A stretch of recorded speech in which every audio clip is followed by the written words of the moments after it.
anos de 78, 79, quando viemos morar aqui no Geisel. Eu acredito que algumas pessoas da época, quando esse conjunto foi entregue, e nós conhecemos uma família, a família de Alcimar, família de Alcemir, e através dessa família nós conhecemos também Jesus. E aqui neste lugar era o lugar onde a gente batia pelada. Tinha um campeão aqui e a gente ficava brincando, batendo pelada todo final de tarde, e era uma bênção. Mas graças a Deus o Senhor me alcançou. Depois fui fazer Betel e fui ordenado. Passei 23 anos em Itabaiana e agora estou completei 3 anos que estou ali na cidade de Souza, minha terra natal. Depois de mais ou menos 50 anos, nós retornamos para aquele lugar e estamos ali servindo ao Senhor. É uma cidade boa, graças a Deus. A grande dificuldade nossa é o enfrentamento do calor, porque aquilo não é calor não, aquilo é um negócio que não consegue se explicar. É algo que até na sombra você ainda fica suando, e é algo assim difícil, mas o Senhor tem dado graça. Eu quero compartilhar com os irmãos, amém. Eu quero compartilhar com os irmãos acerca de uma palavra que Deus colocou no meu coração, e gostaria que você pudesse abrir a sua Bíblia em Isaías capítulo 49, mesmo sentados. Isaías 49, versículo 13.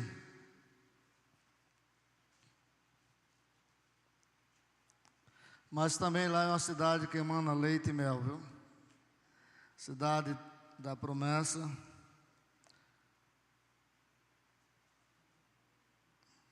A partir do versículo 13. Alegre-se, ó céus, exulte, ó terra, e vocês monte, cante de alegria, porque o Senhor consolou o seu povo e se compadece dos seus aflitos, aliás. Mas Sião diz: o Senhor me abandonou, o Senhor se esqueceu de mim. O Senhor responde: será que uma mulher pode se esquecer do filho que ainda mama, de maneira que não se compadeça do filho do seu ventre? Mas ainda que esta viesse a se esquecer dele, eu, porém, não me esquecerei de você, assim diz o Senhor. Pai, agradeço, Senhor, pela Tua palavra e suplico que nesta noite o Senhor venha falar aos nossos corações, para o louvor da Tua glória, no nome de Jesus. Amém.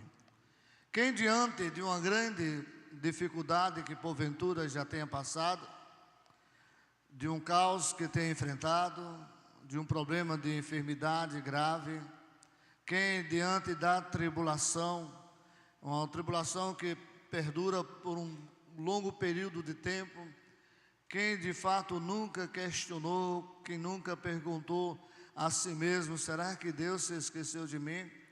Quem nunca perguntou, quem nunca disse: onde está, ó Deus, onde está o Senhor? O Senhor parece que se esqueceu de mim. É comum alguém numa situação dessa poder fazer este tipo de pergunta. É comum numa situação parecida com essa, alguém até reclamar, como se de fato pensasse ele que Deus esqueceu dele de alguma maneira. E nós, com certeza, em algum momento, se formos muito honestos conosco mesmo, haveremos de dizer que em algum momento a gente parece que teve essa questão e perguntou ou questionou se Deus de fato havia se esquecido dele. Deus não se esquece do seu povo. Deus não se esquece de você. Deus não se esquece de nós. Assim diz o Senhor ao povo de Israel, que poderia até ser, e Deus usa justamente essa figura de linguagem, mostrando quase a impossibilidade de uma mulher poder se esquecer de um filho que amamenta e do filho do seu ventre. Mesmo assim, diante de uma situação que é tão difícil de alguém conseguir compreender, o Senhor assim promete, dizendo: todavia não me esquecerei de você. Eu quero dizer nesta noite aqui para você, eu quero falar nesta noite para cada um de nós: Deus não se esqueceu de você. Deus não se esquece de nós, e que talvez você até tenha questionado, dizendo: onde está o Deus? Deus se esqueceu de mim. Saia nesta noite na convicção e na certeza de saber que Deus não se esquece de nenhum de nós. Louvado seja o nome do Senhor. Tudo tem o seu tempo determinado. Há tempo determinado para todo o propósito debaixo do sol. Há tempo determinado para tudo. Nem sempre Deus age de acordo com aquilo que nós pensamos, nem de acordo com o nosso tempo. Deus tem o tempo certo de agir na vida de cada um de nós. Eu gostaria de citar 3 personagens bíblicos e 3 situações que de fato podem nos dar uma clareza de que nós possamos sair daqui entendendo de que Deus não se esquece de nós. Quem não conhece a história de José? José, um dos filhos privilegiados, amado por Jacó, e essa situação de Jacó ter uma preferência por José, fez com que os seus irmãos passassem a vê-lo de forma diferente. A Bíblia diz no capítulo 37 de Gênesis, que os irmãos de José passaram a odiaram-no e já não podiam falar com ele de forma pacífica. E esse ódio foi crescendo cada vez mais, ao ponto de que houve situações em que José compartilhou com os seus irmãos, com a sua família, sonhos que Deus lhe havia concedido, e cada vez que José compartilhava de sonhos, os seus irmãos ficavam muito mais irritados.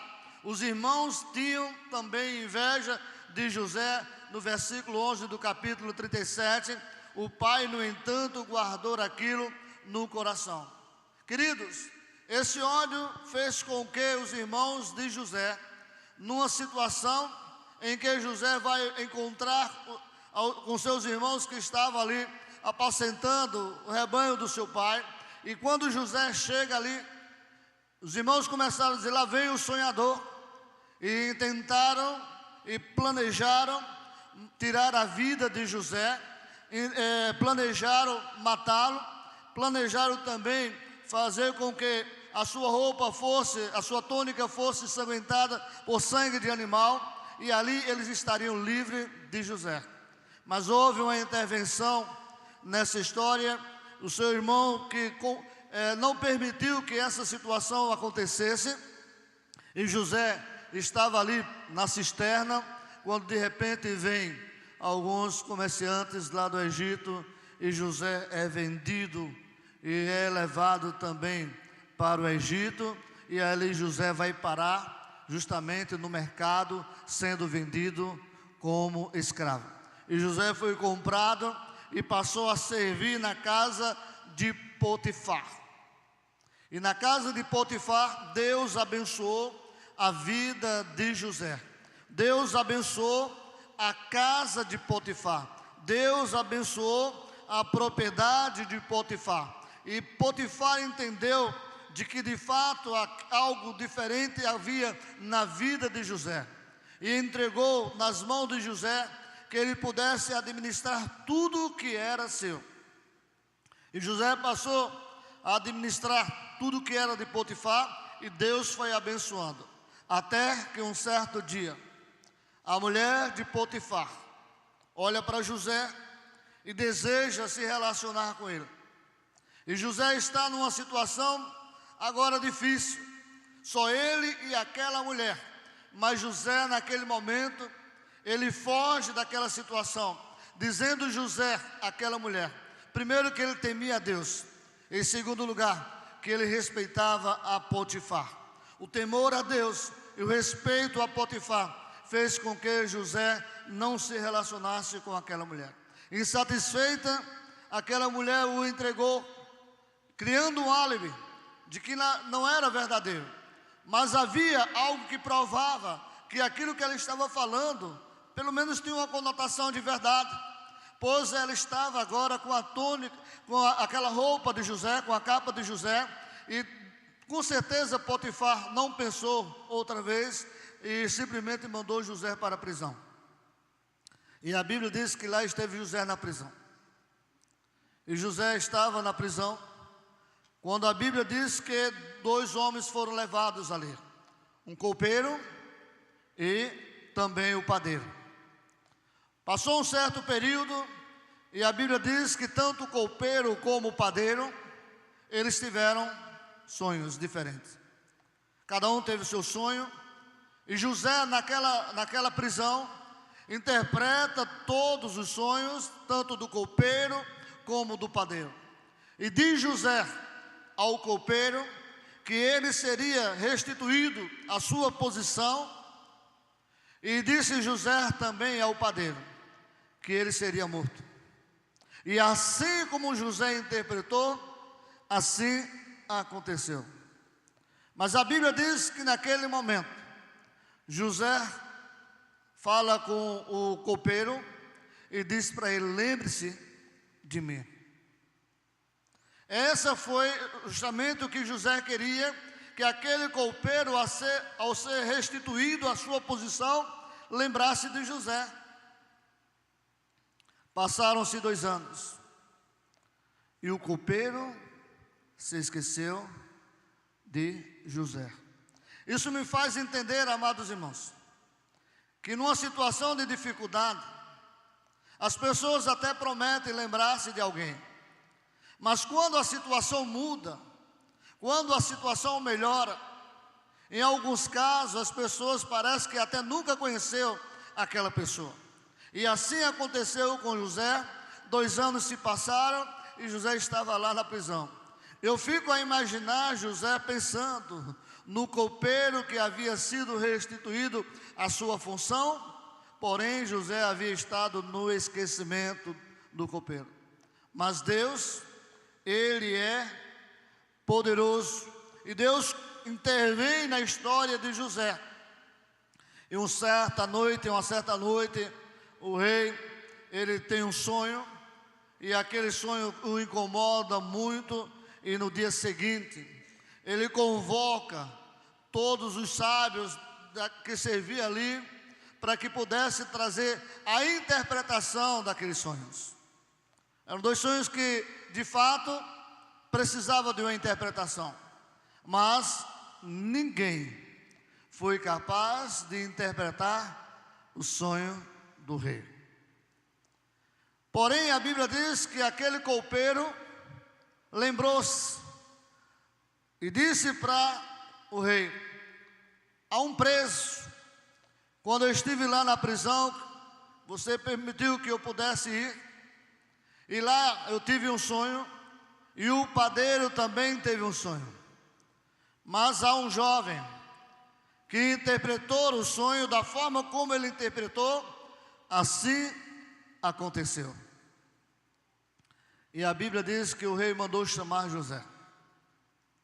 E José interpreta o sonho do rei. E assim como José interpretou, assim também aconteceu.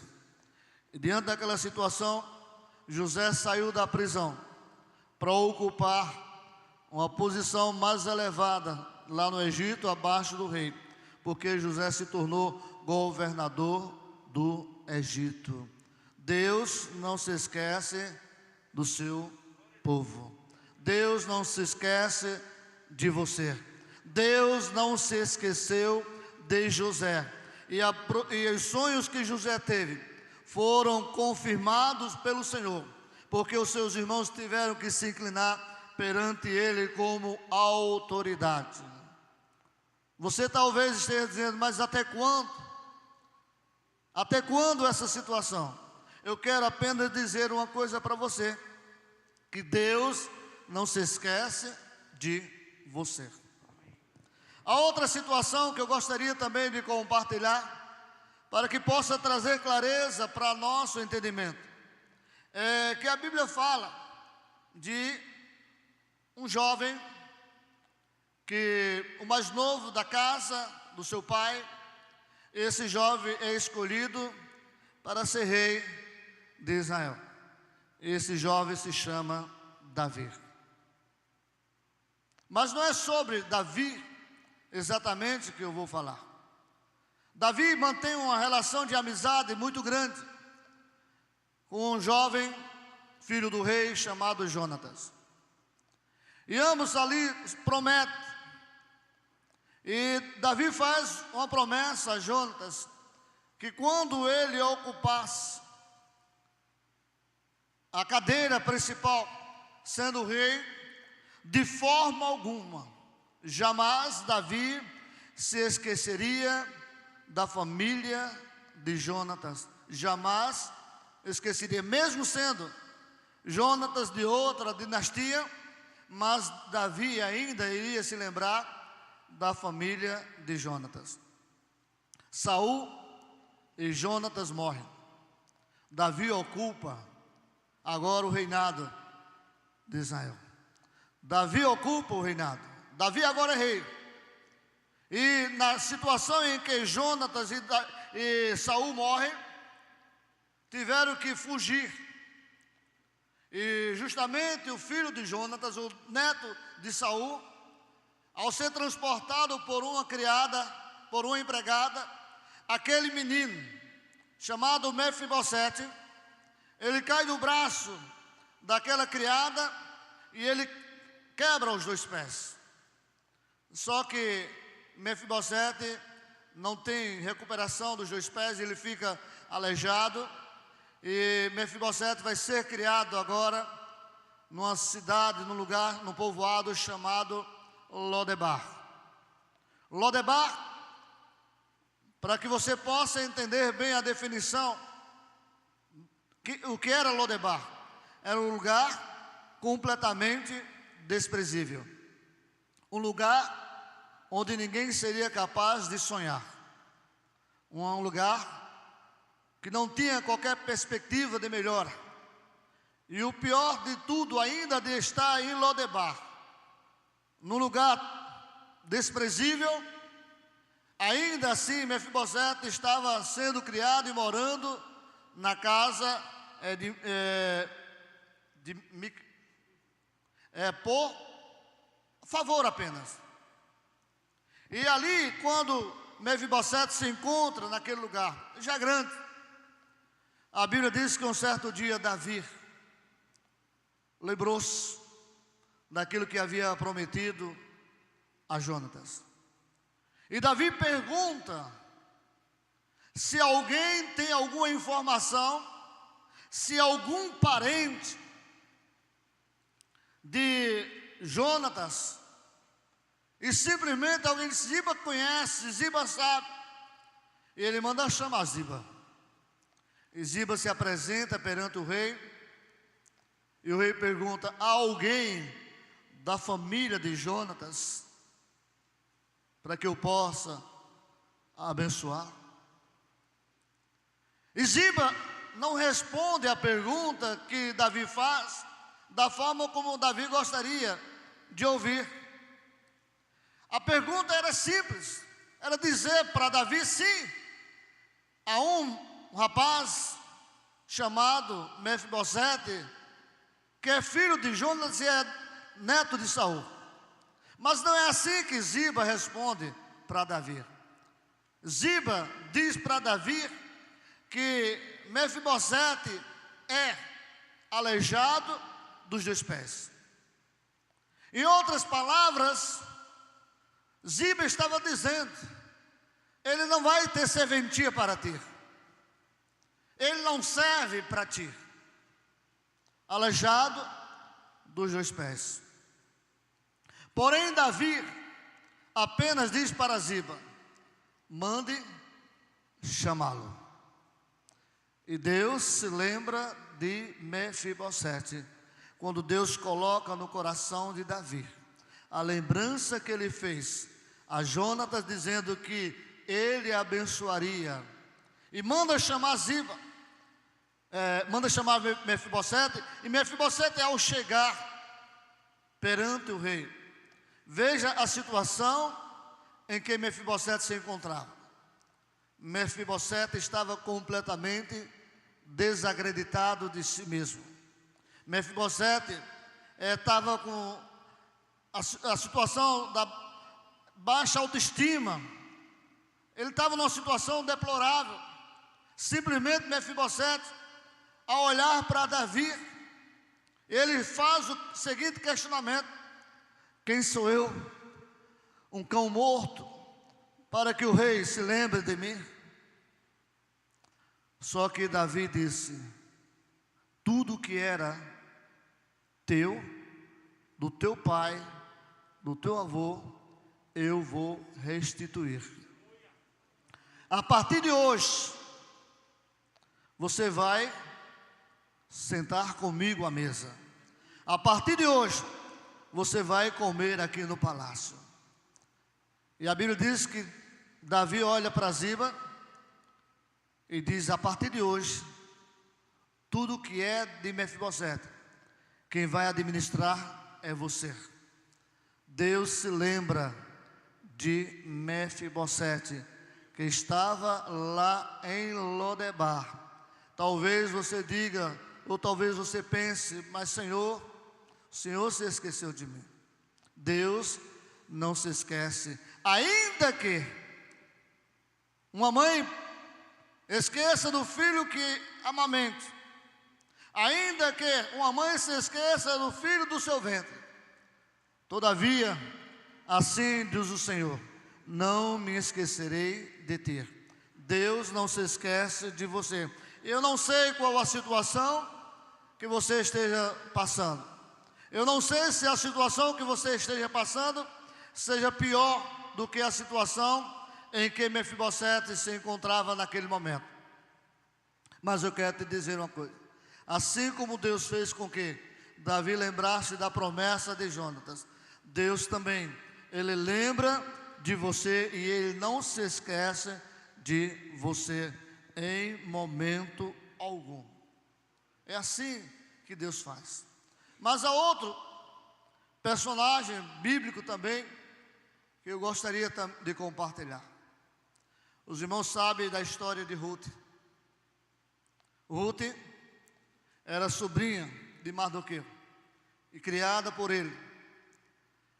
Até que um certo dia, a Bíblia diz que Vasti se rebela contra o rei Assuero, e simplesmente naquela situação em que ela se rebela contra, desculpe meu querido, eu falei Ruth, Esther. Quando de repente Vasti se rebela contra Assuero, os homens, os anciãos, diz para Assuero que a situação ela não ficaria boa, porque as mulheres das autoridades ali teriam motivo, se nada fosse feito contra Vasti, teriam motivo para se rebelar contra os seus maridos, e eles ficariam sem autoridade. E a Bíblia diz que Vasti foi destituída, e houve a vacância ali da rainha, da função de rainha, e foi feita uma seleção. E a Bíblia diz que nessa seleção Esther passou. Esther foi escolhida, porque a Bíblia diz que, apesar de Esther ser uma linda jovem, ainda a Bíblia diz que Esther caiu na graça do rei Assuero. Só que nessa situação começa agora a história de perseguição contra o povo judeu. Lá estava Mardoqueu, ali na porta do palácio, quando Mardoqueu escuta que há um complô para tirarem a vida de Assuero. Mardoqueu revela essa situação para Ester, e Ester revela para o rei manda pesquisar, e acontece exatamente que tudo quanto Mardoqueu havia revelado estava correto. E o rei manda com que aquele registro pudesse ser colocado no livro das crônicas do rei, e simplesmente passa um tempo e Mardoqueu continua ali, só que Amã começa a perseguir, não somente Mardoqueu, mas Amã também começa a perseguir todo o povo judeu, ao ponto de querer matá-lo. A perseguição é tão grande, e Mardoqueu se encontra numa situação tão difícil que ele chega até a Ester, dizendo que Ester intercedesse a favor do seu povo. E Ester sabia que não poderia jamais entrar na presença do rei, senão por autorização. E no momento certo, Deus permite que ela chegue até o rei Assuero. Mas Ester pede para que Mardoqueu convoque o povo em oração, em jejum, e Mardoqueu diz algo para Ester: faça alguma coisa, porque se nada fizer, eu tenho certeza que de algum lugar virá socorro. Mas quem sabe se não foi para esse fim que você chegou até aqui. É tão interessante a história de Ester, que você não vai ver o relato do nome Deus, mas você não pode de forma nenhuma desassociar Deus agindo na história do seu povo no período em que Ester foi rainha. E a Bíblia diz, amados irmãos, que uma certa noite o rei não conseguiu dormir. Madrugada toda o rei não conseguiu dormir e mandou trazer os livros. E ao passar os livros, a Bíblia diz que naquele momento o rei percebe que Mardoqueu havia livrado ele de uma grande conspiração. No dia seguinte, o rei manda chamar Amã e pergunta o que de fato havia feito com Mardoqueu, e todos respondem nada. E o rei manda chamar Amã, e quando Amã chega, o rei pergunta para Amã: o que é que eu devo fazer a um homem a quem o rei deseja honrar? Amã pensava que aquela honraria seria para ele. E simplesmente Amã teve uma ideia espetacular. Disse: pega o cavalo real, coloque a roupa real sobre o cavalo, mande esse homem montar no cavalo.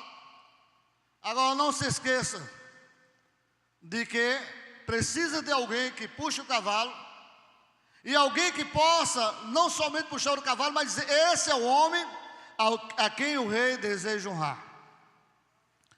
O rei passa a noite toda em claro, para Deus fazer com que lembrasse de Mardoqueu. E sabe quem foi exatamente quem conduziu o cavalo? Nada mais, nada menos do que Amã, dizendo: esse é o homem a quem Deus deseja honrar. Amados irmãos, os irmãos sabem que Amã foi convidado para um banquete, pensando ele que seria momento de honraria, e Amã simplesmente prepara uma forca para justamente enforcar Mardoqueu. E os irmãos conhecem o final da história.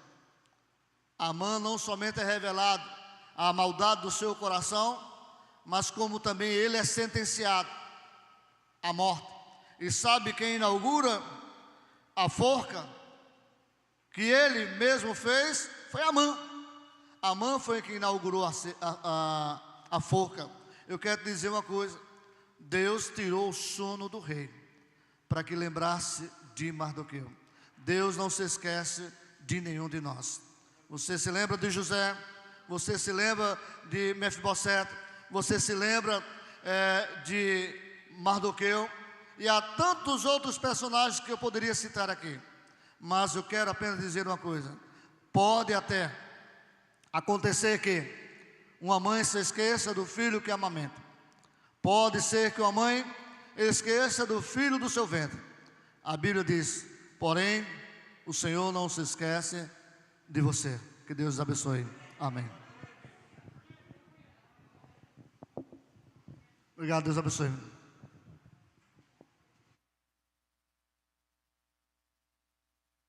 Amém. Amém, queridos. Esse é o nosso Deus, né, queridos?